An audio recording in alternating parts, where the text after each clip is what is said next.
Hello everyone, thank you for joining us back again. This next section will be the cross-questioning section. The way this will work is both speakers will be at the podium. We will begin with Muhammad HIJAB. He will ask a question. He'll have 1 minute to formulate the question. Edward, you'll have 2 minutes to answer. This will continue until Muhammad has been able to ask 3 questions. Then we will alternate. That means Edward will ask 3 questions. Again, each question will be 1 minute each, and each answer, this time by Muhammad, will be 2 minutes each. So if I can ask both Edward and Muhammad to join me at the podium, or go to the podium. Thank you. It would be like a duet into the... Just one mic? Okay. I think I'll go in here as well. Oh, okay. All right. Tell me when to start.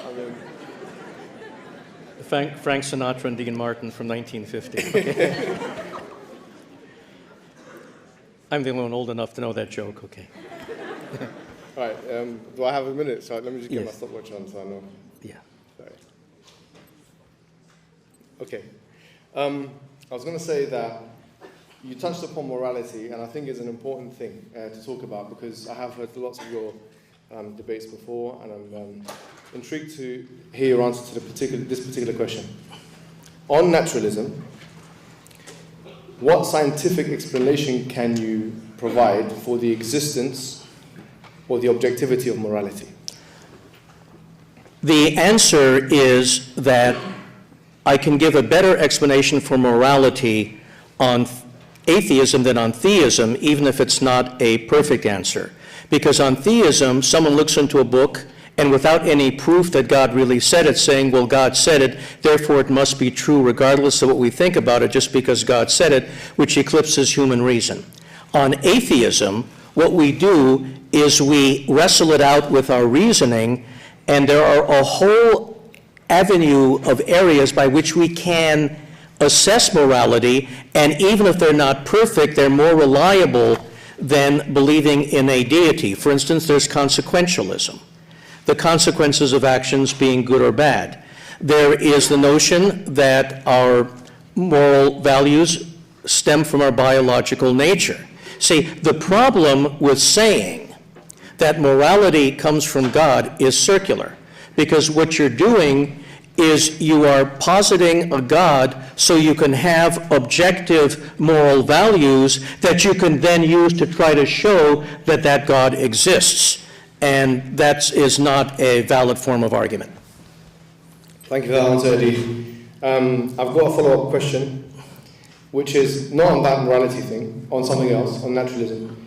On atheistic naturalism, what scientific experiment would you conduct, for example, or could you refer us to, that tells us about the existence of mathematics? How can you prove mathematics through science? It's very easy. We prove mathematics empirically. For instance, 2 of one object and 2 of another object equals 4. But what's important about that is so axiomatic that it couldn't be altered.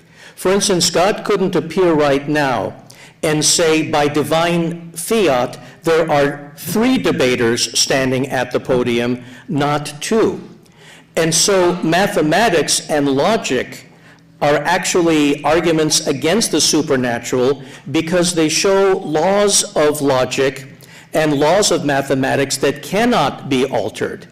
You see, conceptually, it doesn't even work to say God could make 2 and 2 equals 5.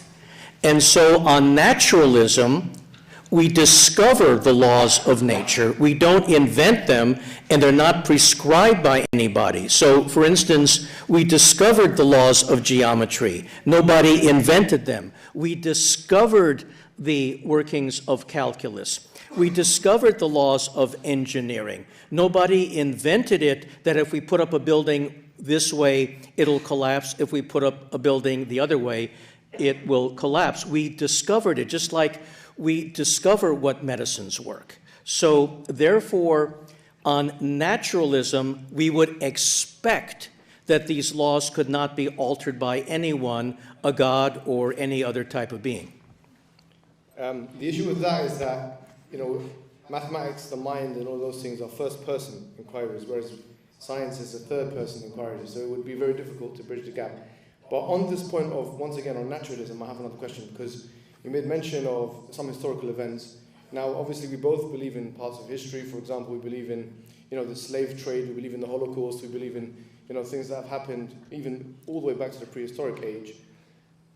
If witness testimony, which is what is required for history to take place, for example, your mother's history of what happened to her, or whatever it may be, how can you legitimize witness testimony on naturalism? And if it's not legitimized, does that mean that we can deny things like slavery, the Holocaust, and so on?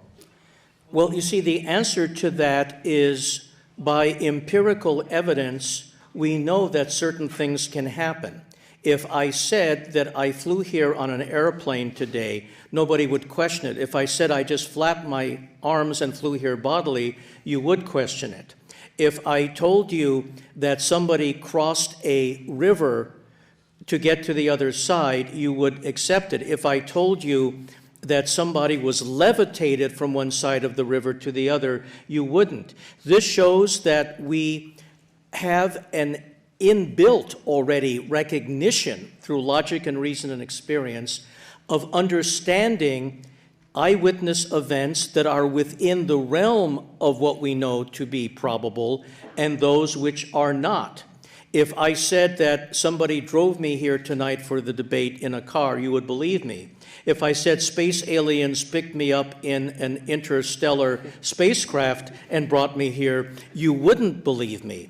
So we shouldn't shy away from the common sense experience that already helps us distinguish the natural from the supernatural.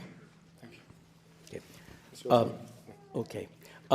Mohammed, I'm handing you 5 different translations of Surah 434. Yes.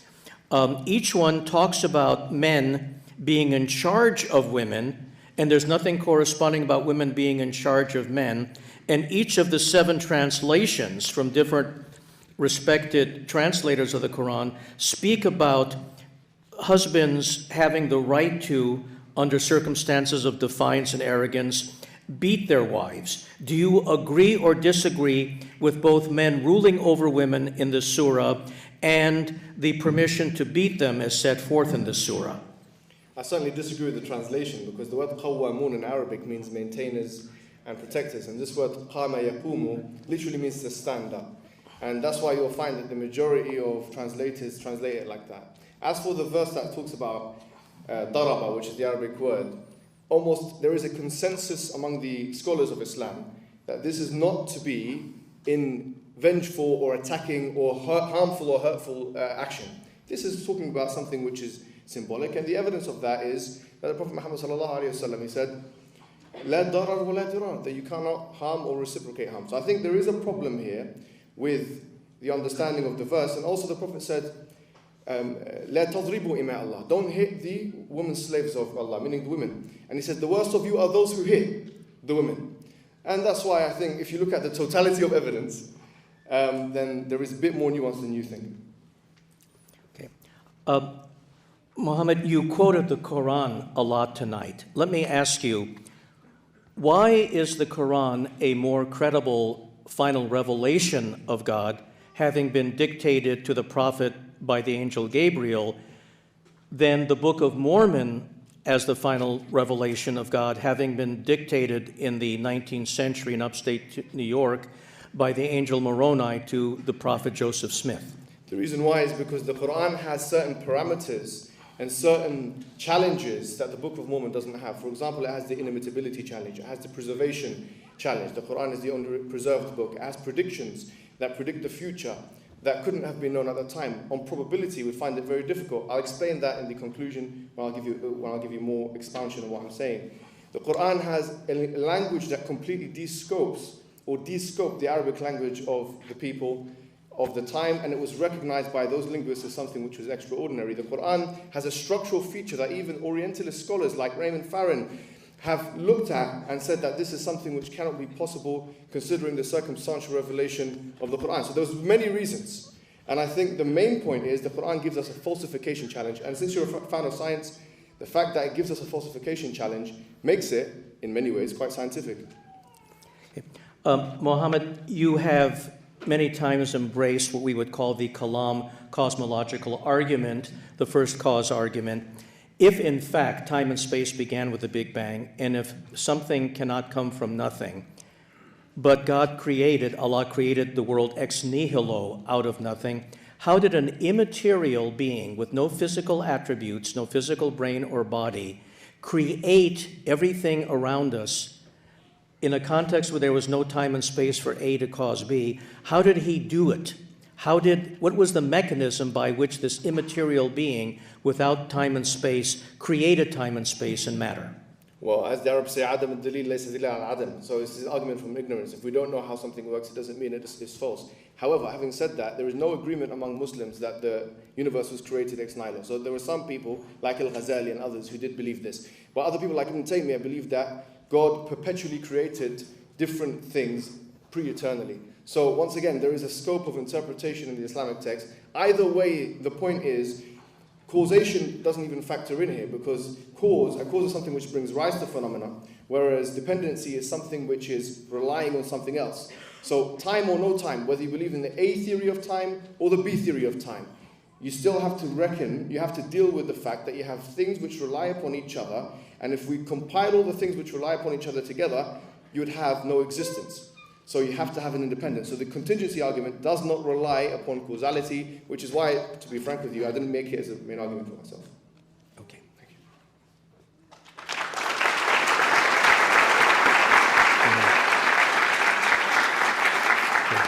That's it. Thank you so much. That concludes the cross rapid fire question portion of the debate. The last portion of the debate will be the audience Q&A. I'll quickly give an overview of how this is supposed to work. I have 3 questions here for Mohammed, 3 questions here for Edward, 1 for both of you. I will ask the question. Whoever it is directed towards will have 2 minutes to respond, and then 2 minutes will be given to the other person to also respond, presenting their own perspective. So with that, I will begin with the first question. Okay, before I do that, I have a request. If people can actually not use the Wi-Fi, I think we have too many people and it's crashing the live stream. So if you guys have data, Verizon is great. Right, okay. All right, so we'll begin. The first question is directed towards Mohammed. Why would God not show himself when he knows the controversy that goes through everyone's mind? Well, it's a good question. Thank you very much. The question has an empiricist presupposition, which is that, in fact, knowledge should be known through the 5 senses. Whereas we've discovered today, that's not actually the case. So things like the logic or the logic through which science is done is actually based on metaphysical logical principles.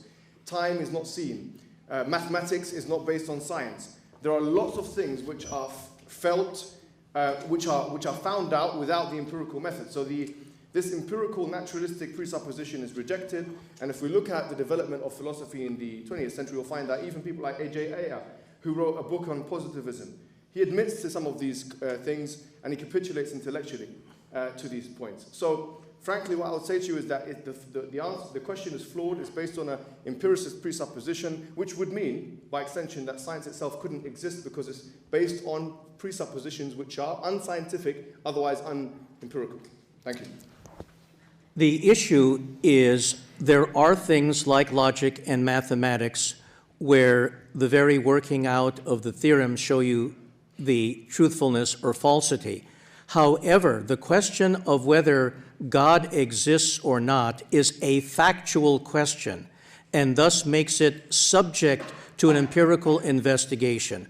Whether there is such an all-powerful being in the universe is a factual question akin to whether space aliens have visited us, whether in fact we do live after death or not. When it comes to questions of fact, the empirical method does apply. But there's another problem here, in that both the Bible and the Quran unmistakably promise eternal punishment for non-belief.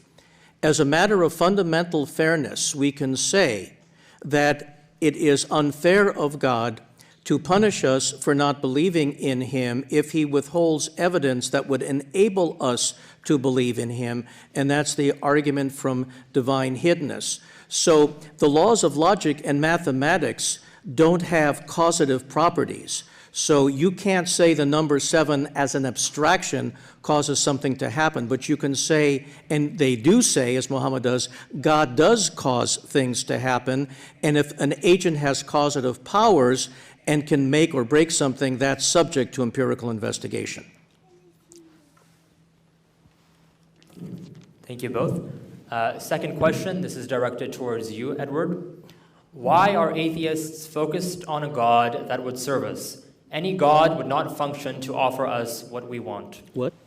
So the question is basically, if a God exists, why are atheists so focused on the fact that a God like that would serve us? Because God himself is transcendent and he would not necessarily function to offer us what we want. Okay, the question, though, has a problem, and that's that if you accept an abstract deity that has not claimed to have been revealed to humanity, then it's understandable that God would not tailor the evidence to meet our needs. But if a God has supposedly given us a number of revelations, Bible, Quran, Book of Mormon, whatever else, then we have a right to use our reason to expect that such a God is intending to reveal itself to us, and the failure of that God to fill in the gaps of the revelation, or the failure of that God to provide us with a reliable revelation, makes non-belief reasonable. If non-belief is reasonable, it's inculpable, and we are not blameworthy for non-belief because we weren't given sufficient evidence. If we are not blameworthy for non-belief, then it's unfair to punish us for not believing what we didn't have sufficient evidence to believe. And if we are punished for not believing what we didn't have sufficient evidence to believe, then that calls God's moral perfection into question because we are being punished unjustly. Can I add to it? Or? Yes. Have like 1 minute. No, 2. Oh, okay. It's your one. I agree with him, actually. And this is a point of agreement, actually, between me and Edward. And I think the reason why he's using this argument is potentially because he had conversations with Christians before, where the theology is a little bit different. But the premise is true. What Edward is saying is absolutely correct. In fact, if God doesn't reveal himself to you and then punishes you as a result, this is unjust. And that's why the Quran says, وَمَا كُنَّ مُعَذِّبِينَ حَتَّى نَبْعَثَ رَسُولًا, chapter 17, verse 15, that we were not going to punish them until we sent them a messenger. So scholars of Islam said, even if you die an atheist, or a Hindu, or a Christian, and even though you're born with this fitrah, with this predisposition, which wasn't tackled, hopefully you'll talk about it, this predisposition to believe in God, which we have evidence for now, even though all of that is in place, God will still not punish those individuals until they're given sufficient exposure. And that is exactly correct. I think you're right. Thank you. The next question is directed towards Muhammad. So it's basically the case of bad design. In science, there is a concept of vestigial futures, futures that are a hindrance or otherwise less than perfect in many organisms. If the universe runs without inconsistency, what would explain vestigial futures? And the particular example that was given is the woman's pelvis, which is far too small and creates a very difficult and painful birthing process. Well, I think this is called the argument of ignorance. Just because you don't know the function of something, it doesn't mean it's functionless. So, for example, we don't know what the appendix does. It doesn't mean it has no function. It just means we haven't discovered that yet. We don't know why 2 electrons can be in one place at the same time on quantum mechanics. It doesn't mean that's a false notion, even though it goes against the rules of logic and it goes against some of the things, conventions that we believe in. So just because you don't know something, it doesn't make it false. So that's the first point. As for the second point of bad design, I mean, who's the judge of bad design? I mean, at least with the fine-tuning argument, you have some kind of probability, mathematical probability that can be attached to this kind of equation. You're saying that the chances of there not being, a universe, or the universe having a non-life permitting range is X, which is a mathematical kind of rendering. So here, we have to be kind of honest here and say that this is an aesthetic value judgment at best. And aesthetic value judgments are are opinions, frankly. They're your opinion. If you see something that's bad design, that's your opinion. You might think it's bad design, but there might be a reason. Now, there's one more thing I want to add, because I've got a minute left. I think people have misunderstood my argument from uniformity. I'll add it to the conclusion. Like my good friend Firas Zahabi mentioned one time in a podcast that I'd done with him. For example, let's take a coin. If we flip a coin, it can either be heads or tails. Today, we can flip it, it's either going to be heads or tails. Tomorrow, it's going to be either heads or tails. We don't expect the coin to be flipped and turn into a butterfly. Why? Because we accept that there's a kind of coherence that exists, there are kind of constants that exist. So in order to do science, you need to know, or you need to presuppose that this uniformity exists. Otherwise, your calculations today will be meaningless tomorrow. And that's why Albert Einstein said that a priori we expect a chaotic universe. Meaning, from the mind, you expect there not to be this kind of order. So this underpins, or is even more undercutting, if you like, than the fine-tuning argument, which is why I presented it. So that's it. Thank you. The problem is that when you posit a God who is supposed to be all-powerful and morally perfect, then defects in our design are not justified based on those attributes of God. For instance, I pointed out how the gene that can help fight malaria can also cause sickle cell anemia. We know that we humans have back problems because we stood up too soon. We know that there are defects in our bodies. We could be more resistant to cancer. We could be more resistant to viruses. We could have a better digestive system. So God cannot get off the hook here because he is presented as an all-powerful being who is morally perfect. An all-powerful being who is morally perfect doesn't make these missteps in design. And we already know our vulnerability to disease. For instance, we already know that we just have a very few decades to be in good condition, and then as we get older, we begin to decline. And so that's not something that we would expect from a morally perfect God. We wouldn't expect unnecessary pain. If God wants us to take our hand off the fire so we don't get burned, we would expect pain. But if we're trapped in a burning forest and we burn to death painfully, pain has no value. And we wouldn't expect that unnecessary suffering with no purpose on theism. It's more likely on atheism. So given the claims of God's moral perfection and omnipotence, defects in design are not defensible. Thank you. Next question. This is to you, Edward. You said there is no evidence to prove the existence of God. What proof do you personally need to believe, and how would you recognize that? You see, this is the difference between me and a religious person. I'm subject to evidence. Religions don't change regardless of the evidence, but an empirically minded atheist like me would. If right now Muhammad and I were levitated to the ceiling, if my father, who was dead for 18 years, walked in this room right now in his inimitable Yiddish accent, and I recognized him asking me why I'm not in my office working, and then floated in the air and said, both of you, Mormonism is the true religion. If Muhammad and I right now were teleported to Mecca, and I saw the most amazing astronomical displays telling me to become a Muslim right away, I would. Now, you might say, well, this is the result of an advanced space alien, but being an evidentialist, I would believe it's a supernatural being until someone showed me that it was advanced space aliens. So the difference between atheists like me and those who subscribe to religion is we are open to changing if we have direct evidence, whereas there are very few religious people who would say, if this happened, I would not believe in God, whereas atheists like me can clearly say, if the following things happen, I will believe in God, but we all know they won't happen. But if they did, I would. Can I add to it? Yes, we get 2 minutes. We both. Yeah. The first point on not being religious, it depends on how you define religion. Because frankly, if you take like an Emil Durkheim approach, who's a sociologist, he defined religion in more broad terms than would be found in vernacularly in dictionaries, for example, which has to be through God or whatever.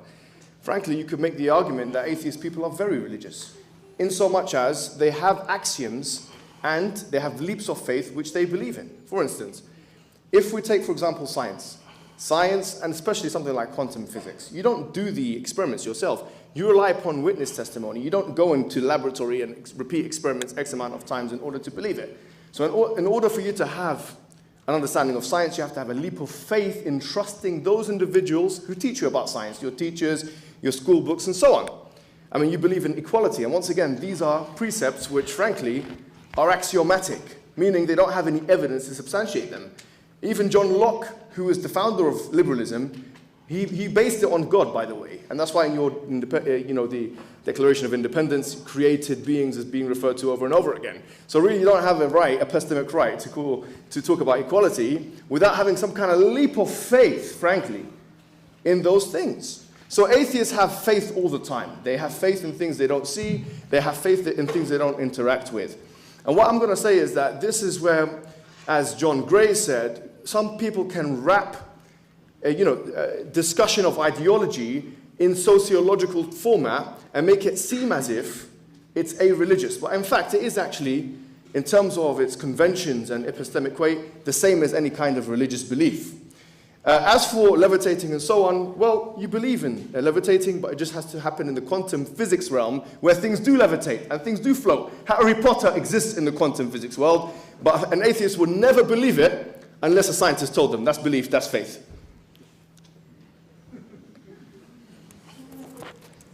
Thank you. Next question to Muhammad.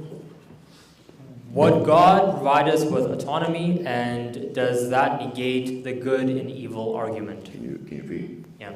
Would God provide us with autonomy, our free will, and does that negate the good and evil argument? Yes, so on Islamic traditionalism, God has endowed us with what you call khiyar, or the idea of choice and free will. And in fact, evil is a necessary part of that, because if you don't have evil, you cannot make a decision. There will just be good and good to decide from. You can't decide from good and good. There has to be good and bad. And therefore, you must be tested. A test makes no sense with the non-existence of evil. A test makes no sense with the non-existence of evil. So sometimes the bad thing can be good for you. وَعَسَىٰ أَن تَكْرَهُ شَيْءٍ وَهُوَ خَيْرٌ لَكُمْ. The Quran says, you could hate something, but it's actually very good for you. Now the thing is, on theism, on Islamic theism, we believe in another domain. It's a metaphysical domain, which is Yawm al-Qiyamah, the day of judgment, whereby all of those things that you were wronged in the dunya, the worldly life, you'll be recompensed for that. So we don't believe that when a child dies, that's just a random rearrangement of atoms, as would be the case, by the way, on naturalism. It's a random rearrangement of atoms. If I slap a snowman and I knock his head off, it's the same as if I cut a kid's head off. Because it's just, on naturalism, frankly, it's just a rearrangement of atoms. And in order for you to make any sense of that, you'd have to impose a subjective value judgment on it, which you'd have to have faith in order to have in the first place. So frankly, I mean, what we believe is that the injustices of this world, Hitler, for example, was a very unjust man, killed 6 million individuals. He will be punished, hopefully, perpetually, in a domain in which the punishment is not limited. Justice cannot be done on naturalism. It can only be done on a kind of system, a metaphysical system, which undoes all of the wrongs that happened in this world.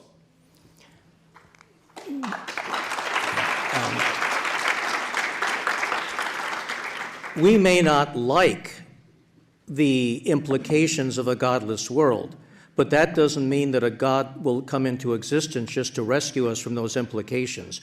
We may not like the fact that we end at death, but that doesn't mean a God will come about just so that we don't end at death if that God doesn't otherwise exist. The concept of free will is given more credit than it deserves. If you have 2 children, you don't let one of your children push the other off a cliff just so as not to interfere in free will. And so the question of free will, or even the benefits of it, do not justify the extreme pain and the extreme suffering that we undergo. So for instance, if we need to feel pain when we put our hand on a hot stove, that's understandable. But that pain does not serve a useful purpose if we are being innocently burnt by evil people and we have to suffer that agonizing death. So the fact that there is gratuitous, unnecessary, unexplained, horrendous suffering goes way beyond necessary slight evils and suffering which would have a beneficial and corrective purpose. So we can't say that any amount of suffering or any amount of horrible experience is justified because we need that in which to distinguish the good. Even a small amount of evil or a bearable amount of evil is enough to distinguish the good. It is the presence of unexplained, gratuitous, horrendous suffering that is incompatible with an all-good and all-powerful God. Thank you. Last question directed towards Edward. To summarize, essentially, Islam provides objective morality. Do you believe there is such a thing as objective morality? And if so, how would you explain why atheists 30 years ago would object to, say, homosexuality? Well, I believe that there are objective moral values, and they're not prescribed by anybody. There is no lawgiver. Now, I was just asked 30 years ago how atheists would have responded to homosexuality. This actually proves my point. 30 years ago, many atheists may not have recognized the importance of allowing such personal freedom. What that means is not that anybody who condemned persons who love those of the same gender were right or wrong then. It meant that we hadn't yet discovered the truth that these are people that deserve equal rights. So, for instance, in the 1950s, when I was growing up, people would be arrested for being gay. They would be put in prison for being gay. The fact that we don't do that now, and it's been illegal to do so in any state since 2003, shows that the more we evolve, the more we discover these moral truths. Not that somebody invents them and imposes us on them, that by our natural development, we discover these truths. For instance, it used to be that religious people would burn women accused of being witches. But we don't do that anymore because we discovered the moral truth that it's wrong to do that to these women. Irrespective of the Bible saying, thou shalt not suffer a witch to live. So the more we get away from religious fundamentalist edicts, the more moral and tolerant we become, which shows that morality cannot be dependent on religious fundamentalist or orthodox edicts, because it is our pulling away from them that makes us more moral, more compassionate, and more tolerant. You get 2 minutes. I get 2 minutes, okay. But I don't know what religious edicts the American founding fathers had used in order to, for at least some period of time, allow slavery, racist slavery, what Stalin used in order to do what he did, what Hitler used, frankly, to do what he did. This is not the work of religion. This is the work of people who use ideological justification in order to commit certain acts. The same way as which it's conceivable to think that some religious people will use religious justification in order to commit certain acts. So I don't think there should be an epistemic preferencing of one thing over another here. I think we should just realize that epistemology drives us to certain forces, certain things, and you can't really say, well, religion is better than non-religion. Once again, that would depend on how you define religion in the first place. But having said all of that, I mean, we've talked a lot about gay rights today and all those things, but on the harm principle, which is what John Stuart Mill proposed, part of social liberalism, that you can do whatever you want so long as you don't harm anyone else, well, frankly, that would entail that sex between a brother and sister or a brother and a brother, so long as there's contraception used and there's no deformed babies, that should be allowed as well. And I haven't seen anyone doing incest right activism in America for a very long time. And frankly, on liberalism, that's what you should do. You know, just because they're a minority group of people that are still in the closet, in the incest closet, it doesn't mean now that they should be treated any less on liberalism. So I think we have to be completely honest with ourselves in our social analysis. And if what we're doing is selecting certain social things which have become popular in the 21st century to make a case about God's existence, And I think really we're being academically disingenuous. So I think at the end of the day, whatever principle you're going to have, you have to apply it across the board. And if it is the Hum principle on social liberalism, then incest should be allowed in this country, and people should be able to do that.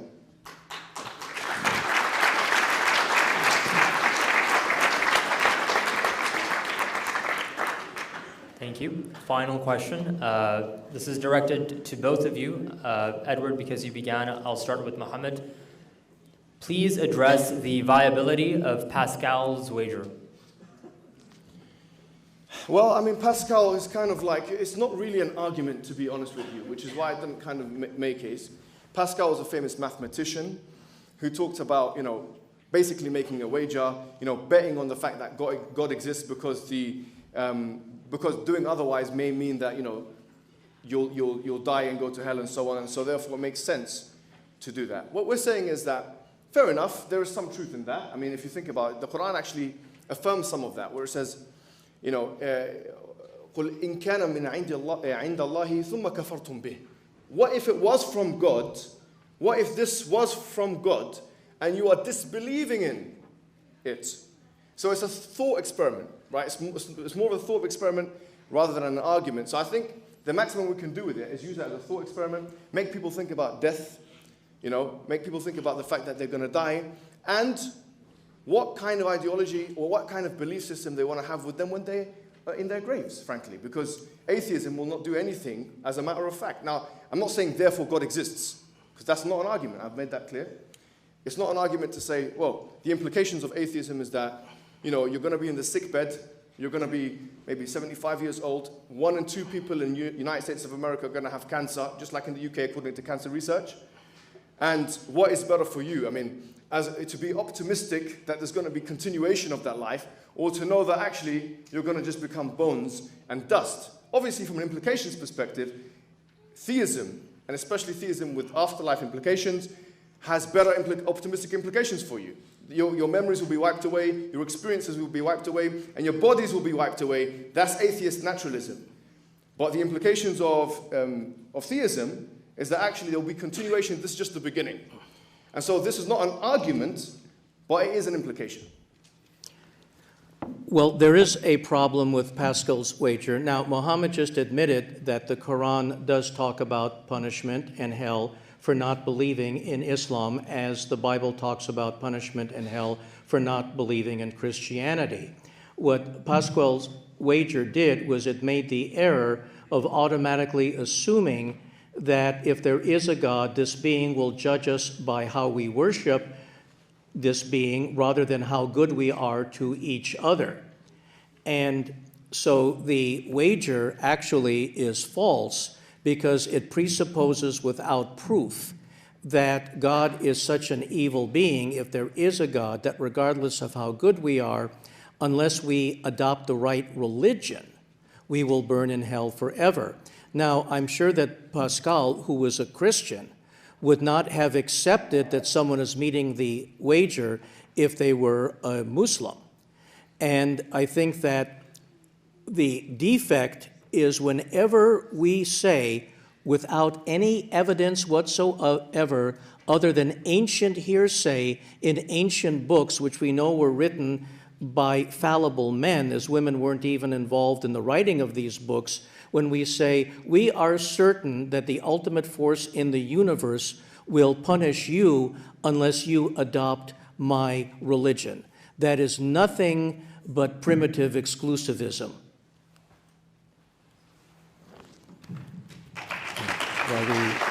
I think we got one more. Yeah. Thank you both. That concludes our audience Q&A. We will now proceed to the closing statements. Each person will have 15 minutes to give theirs, and we will begin with Mohammed. You have a right to go get your notes. Okay, why not? Yeah. I have a right to get my notes. Yeah, sure. You're like a lawyer now. Yeah, no, I don't want to take unfair advantage.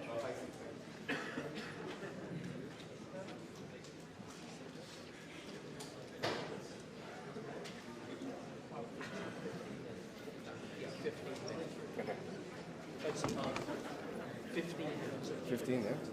Yeah.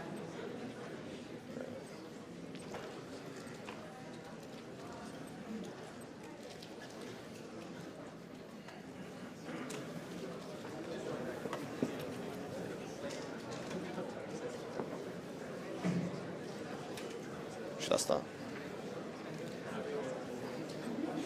All right, please calm down. 15 minutes left. Nearly finished. I'll start when it's quiet.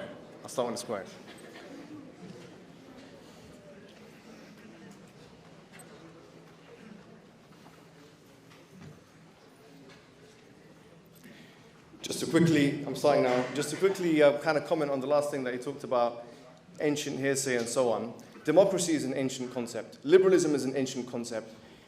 It's still adopted by mainstream society. That's the genetic fallacy, basically, to criticize something based on where it came from. At any rate, I found it quite interesting in the last speech that Edward had. He actually made an interesting capitulation. He admitted that 99% of things natural science can explain. That means 1% of things are supernatural. That means miracles are possible. So that is very happy. I'm happy to hear that. All right. Secondly now, what he talked about cause and effect. Now, the definition of a cause is something which brings rise to phenomena. I can cause a house to be. For example, I can build a house, yes? I can build a house. But I can die and the house will continue to be, yes? So I don't need to exist in order for the house to continue existing. Dependence, on the other hand, is when you rely on something else.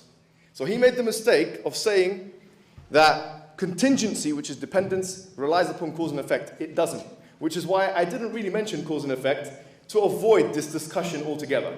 Let us agree for the sake of arguments. Okay? Let's agree that there's no such thing as cause and effect.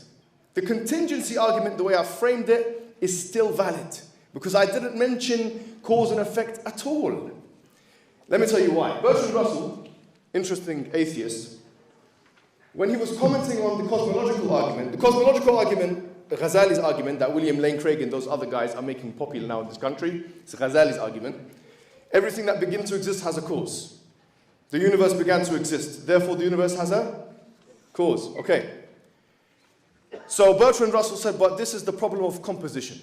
Because you're saying that just because there are causes in the universe, it doesn't mean that that cause will be applied to the universe. So he says, for example, just because we have mothers as part of the human race, it doesn't mean that the human race itself has mother. Imagine a wall. Like Trump likes walls. Yeah, you have a wall. Just because, this is Bertrand Russell, it's a very valid argument. He says, just because a wall is made up of small parts, it doesn't mean that the wall itself is small. He's right. Bertrand Russell was right. However, what if the wall is made up of red parts? The wall itself can be red. So the fallacy of composition is a double-edged sword. Because in order for it to be a proper fallacy, it needs to have perfect knowledge of the whole. If you don't have perfect knowledge of the whole, you can't claim it to be a fallacy. So both the theist and the atheist are in a gridlock. Because the atheist is saying, well, it can't be the small part, it can't be the big. But the theist is saying, well, the red part can make, red bricks can make a red wall. And both can be possible, but both can be argued against. You see? So this is why I use the contingency argument. Let me bring back the argument that I used. Causation. For the sake of argument, no problem. You can have causation. Let's pretend, there's no causation. Let's pretend. No. Let's pretend.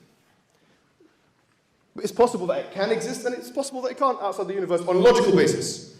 However, contingency, dependence, I made an ontological argument, a mathematical argument.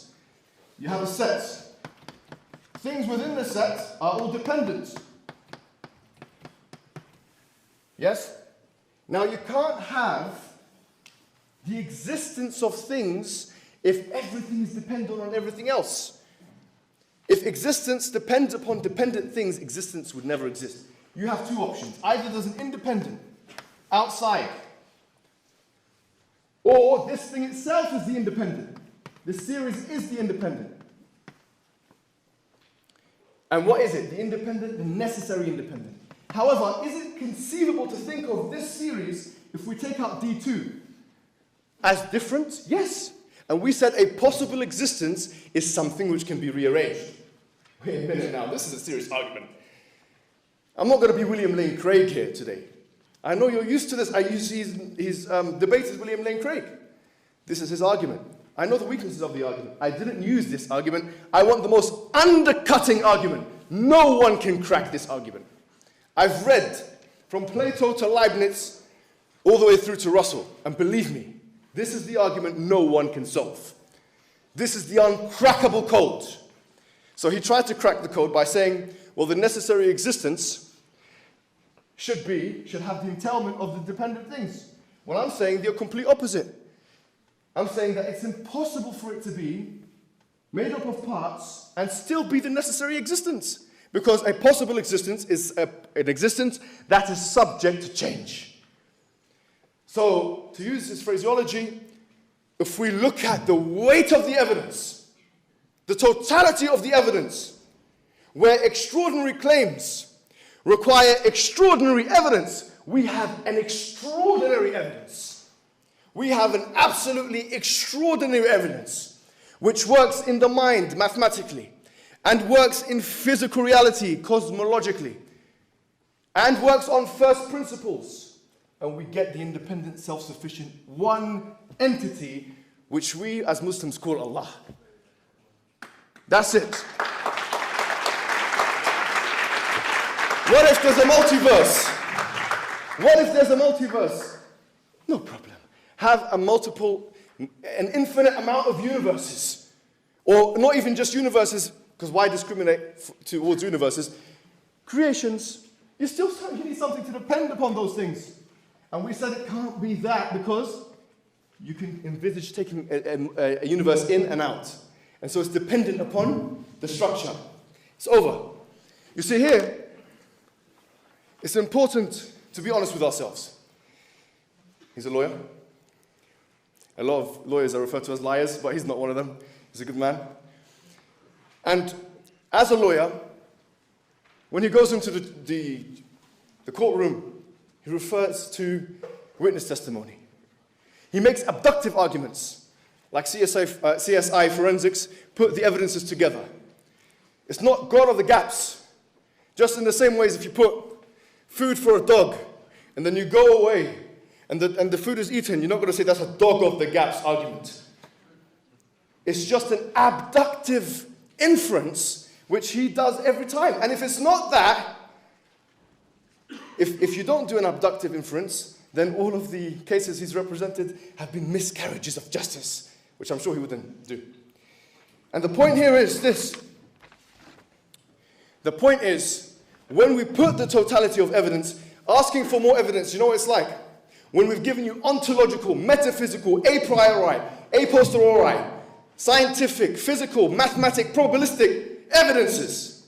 It's like asking for a torch when you're in the middle of daylight. Give me a torch. But why do you need a torch, my friend? Everything around you, you're locked into the arguments. Everywhere you go, there's arguments. There's evidence, there's science, even to the extent whereby you're born with that feeling of believing in God. And then you have to socially construct, according to Justin Barrett and others, your atheism. Just like you use other social constructed ideas, like second-wave feminism, liberalism. I don't think people that wrote about liberalism were women, by the way. You were talking about, what about these men? They were all men. Liberalism is written by men. John Locke, John Stuart Mill, Rousseau, Montesquieu, Thomas Hobbes. I don't see any women's names there. So frankly, let's not play these games. What I will say is this. What I will say is, as Muslims, we have additional evidence. And this is the evidence from Revelation. The Quran says, غُلِبَتْ الرُّومُ فِي أَدْنَى الْأَرْضِ وَهُمْ مِنْ بَعْدِ غَلَبِهِمْ سَيَغْلِبُونَ. That the Romans had been defeated in low land, nearby land. And after that defeat, they will become victorious. It makes predictions which materialize. And look at this, just as one piece of evidence. And you can look at my videos for more, but this is just one thing. When someone makes a succession of predictions of the future, what is the probability that some of those predictions will be false. If you add all of those things and you aggregate them in your total probability chart, and you ask the question, if someone makes all of these predictions of the future, like the Quran does, what's the probability that this could have been a guess? Well, there's a way of finding that out through mathematical probability theory, for example, or epistemic probability. So, frankly, we do have an argument. It's not, and by the way, there's something else here, very important. He made a good point. He made a very good point. He said that, why is it the case that miracles are confined or time-bound? He's right. For a Christian, that would be a great argument. If you say to a Christian, how comes Jesus rose the dead when we couldn't see it? Absolutely right about that. Where the Quran says, وَمَا أَرْسَلْنَاكَ إِلَّا كَافَّةً لِلنَّاسِ, we have not sent you except for, to Muhammad, all of humankind. The reason why those prophetic miracles were localized, like Jesus, or Moses splitting the sea, or whatever it may be, is because it appealed, or is meant to appeal, to that time and that people. As for the Quran, itself it claims to be the miracle. It's an auditory miracle, so that you can analyze it in any time and any place.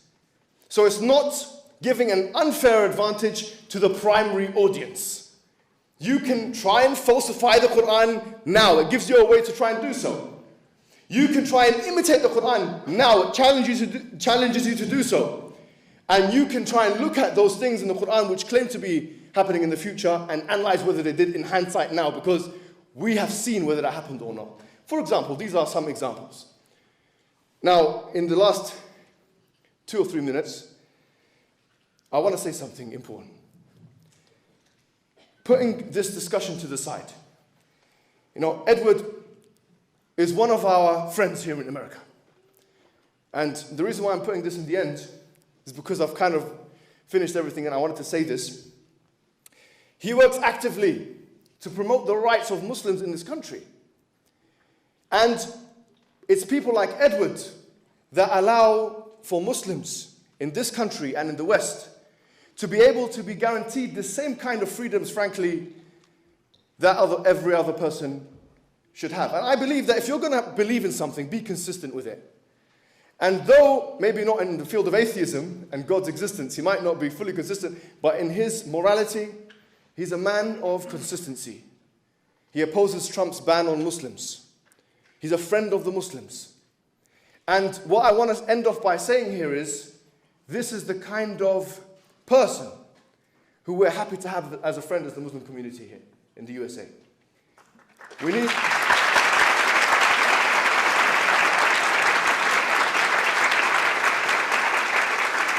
Honestly, after things like the Christchurch massacre or other terrorist attacks happening on both sides, bad things are happening, we need to be able to build bridges. I believe Edward is the man, or the kind of person Edward is the kind of person we need to be friends with, we need to invite to our houses, we need to be kind to, we need to show courtesy to, and we need to respect highly, despite religious or ideological disagreements. We will agree to disagree, but we will also agree to agree, where our interests are mutual and where we can oppose a common threat to both of our existences.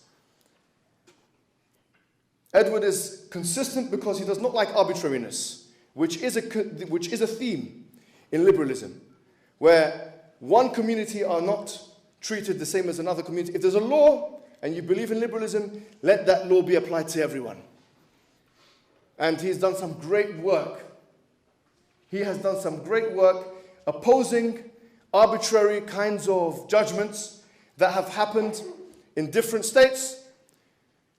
And he was telling me about that, and really and truly, we take our hat off to him and people like him.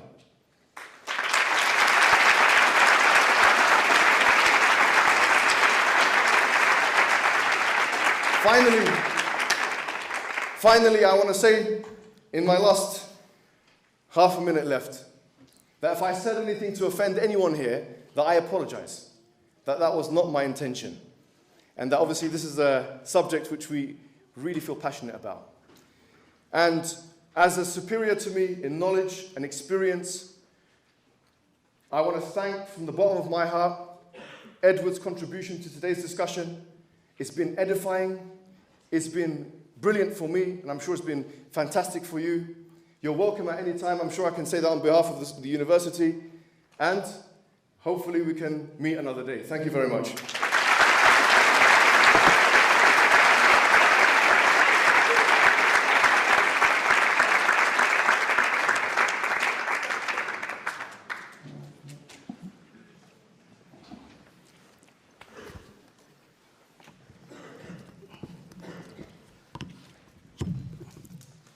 Well, thank you, Mohammed.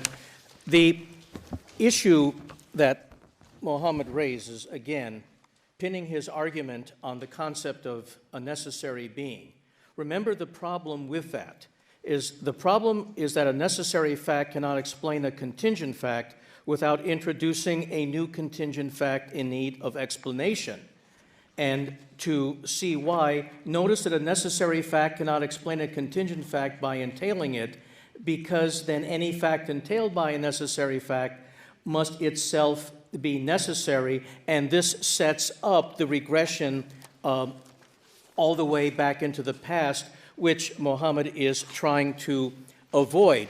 Now, with respect to my comment that 99% of all scientific discoveries will show to be natural, that doesn't mean the 1% will be supernatural. It means the opposite. It means the likelihood of anything being supernatural is very implausible. And the way I said it was that unless something appears miraculous, like the stars rearranging themselves, telling us what to do, it is a God of the gaps argument. As far as the Quran's prediction is concerned, both the Quran and the Bible have failed to make the kinds of pure predictions which would show the supernatural. Now, with respect to the Quran, it was finished in 632, but it was not codified into a final written form until 18 years later in 650 by the Caliph Uthman. And now, the only earliest version we have of a 90% complete Quranic text is from the mid-8th century, which could be almost 80 years after the Quran was initially given to Muhammad.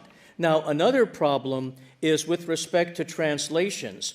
Every time I point out something to Muhammad about the translations that I have before me, even 8 or 9 of them, his response is he disagrees with the translation.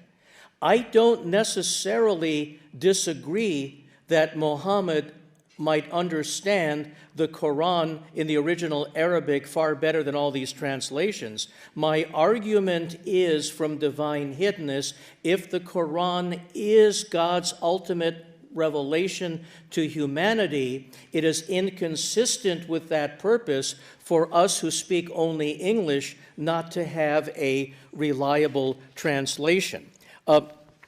Muhammad was not able to demonstrate how an immaterial, incorporeal being created time and space. See, what Muhammad was trying to do as a valiant attempt was to rescue some vestige of the supernatural from a purely natural universe, and ultimately it was unsuccessful. He was not able to refute at all my argument from evolution. He did not refute my argument from evil. He was not able to explain how an all-powerful God that can prevent a lot of evil still has to allow so much evil. He did not adequately refute my argument from divine hiddenness because he was not able to give a reason why a God who wants us to know his will would withhold the very evidence that we need to be able to believe in that God. I, as an atheist, gave you clear examples of the type of miraculous occurrences which would make me turn into a believer. In fact, if my dead father appeared right now, transported Muhammad and me to Mecca, and told me, and I knew it was my dad, that since dying he realized that Islam was the perfect religion, I would convert right away. So I'm subject to and open to the evidence. The other thing that Muhammad did not refute was my claim that the Quran, like the Bible, demands eternal punishment for choosing the wrong religion. I believe that we human beings have a right to use our reason and sense of justice to say that it is wrong for any all-powerful deity to condemn innocent people to eternal suffering because of an honest mistake in choosing the wrong religion.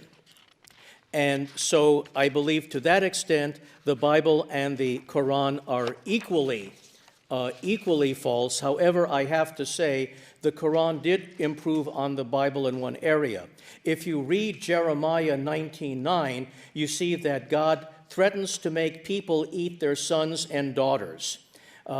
In the Quran, there's no such vestige of cannibalism. So if God does exist, I thank him for, in between the Bible and the Quran, taking human flesh off the menu.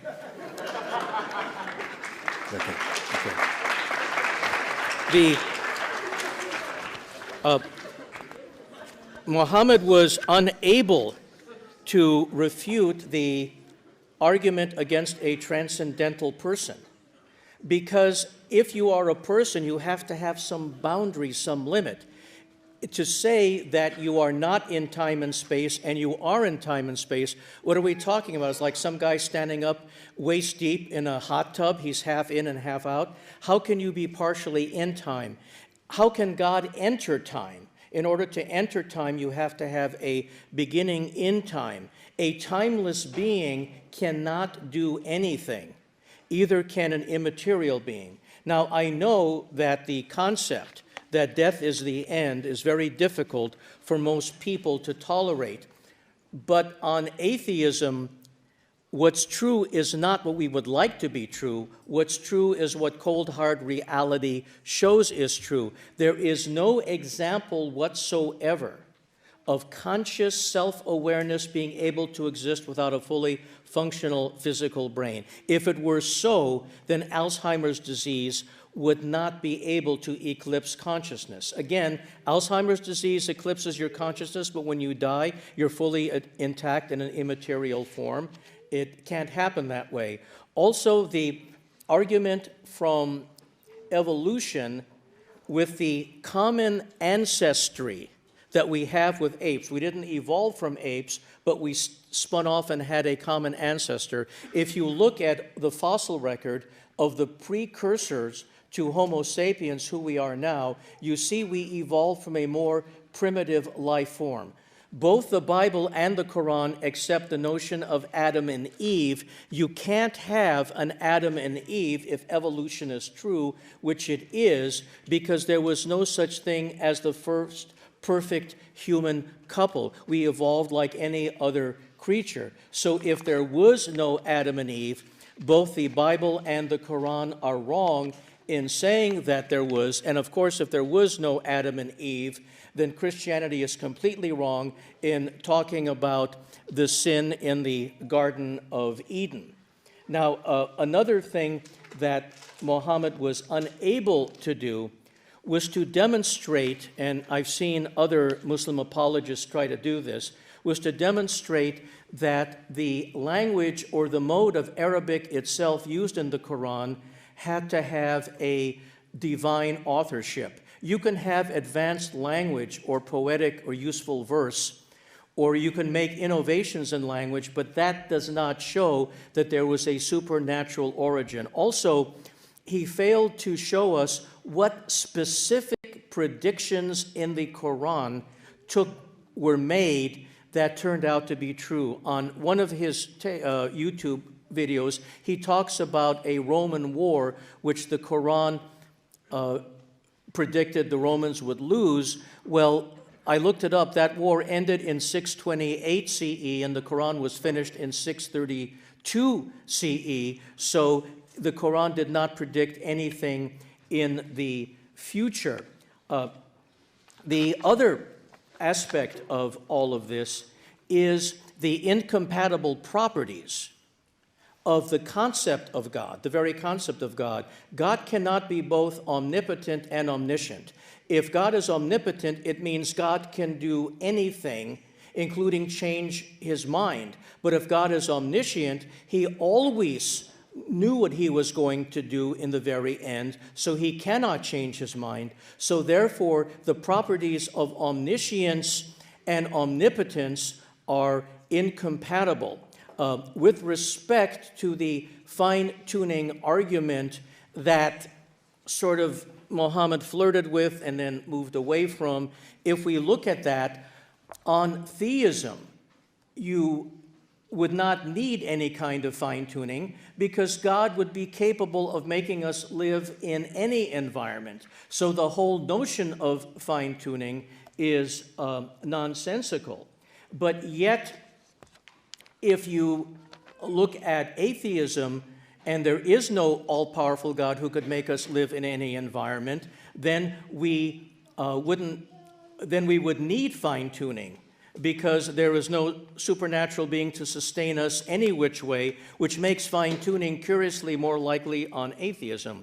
Now, I've heard Muslim apologists say that the Quran predicted that the universe is expanding. I looked at 4 different translations, and the only one that used the term expanding was Mustafa Khattab in 2016. The 3 other translations, including the classic Pickthall and Abdullah Yusuf Ali, all of them had the vastness of space already existing.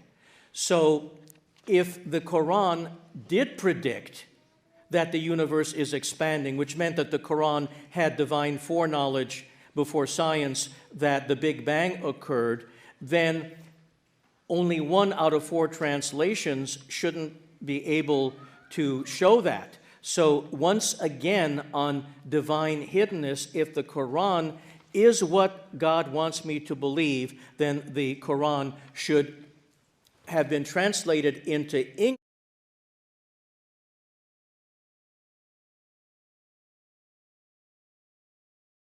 True. Also, on the argument from evil, and I've touched upon this, is the distribution of pleasure and pain. On theism, we would expect that horrendous pain would only exist if there's a purpose that would aid our survival or our reproduction. So if I put my hand on the hot stove, it hurts, so I take my hand away. But let's say, again, I or some innocent animal are caught in a forest fire and we're unable to pull away from the pain, and we suffer a horrible death. Well, the pain of that burning to death did not contribute to my survival or reproduction, and so on atheism it's understandable. On theism it's not understandable. I referred earlier to the Bayesian probability analysis. On Bayesian probability analysis, which is widely used, you have to have prior knowledge of something. There's no prior knowledge of the supernatural, so if you use Bayesian confirmation predictive ability, you would not be able to predict the supernatural. If the supernatural existed, there would be evidence of it. If consciousness could exist without a functional physical brain, there'd be evidence of it. If the Bible or the Quran predicted something which could only have been known by miraculous means when it was written, there would be evidence of it. If we humans were specially created, there wouldn't be overwhelming evidence that we evolved from ape-like creatures from a common ancestor with apes. So, with all of the evidence, a cumulative case shows the universe is natural, not supernatural, and that God does not exist. Thank you.